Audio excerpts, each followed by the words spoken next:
হাসি আনন্দে ভরা একটি শ্রেণীকক্ষ মুহূর্তেই পরিণত হল ধ্বংসস্তূপে। কেউ পাঠ নিচ্ছিল, কেউ আবার খাতা খুলে বসেছিল, কিন্তু কয়েক সেকেন্ডের ব্যবধানে সবকিছু বদলে যায়। শুরু হয় হৃদয় বিদারক উদ্ধার অভিযান। পাকিস্তানের লাহোরের কাহনা এলাকায় মঙ্গলবার একটি বেসরকারি কোচিং সেন্টারের ছাদ ধসে অন্তত ১৪ শিশুর মৃত্যু হয়েছে। আহত হয়েছেন আরও কয়েকজন, যাদের মধ্যে ৫ শিশুর অবস্থা আশঙ্কাজনক। উদ্ধারকারীরা জানান, টিয়ার গার্ডার দিয়ে নির্মিত ছাদটি হঠাৎ ধসে পড়লে শিশুরা ধ্বংসস্তূপের নিচে আটকা পড়ে। নিহতদের বয়স ৫ থেকে ১৬ বছরের মধ্যে।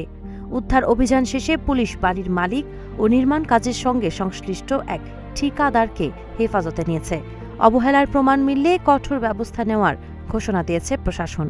প্রধানমন্ত্রী শাহবাজ শরীফ গভীর শোক প্রকাশ করে আহতদের সর্বোচ্চ চিকিৎসা নিশ্চিত করার নির্দেশ দিয়েছেন। পাকিস্তানে নিম্নমানের নির্মাণ সামগ্রী ও দুর্বল নিরাপত্তা ব্যবস্থার কারণে ভবন ও ছাদ ধসের ঘটনা প্রায়ই ঘটে।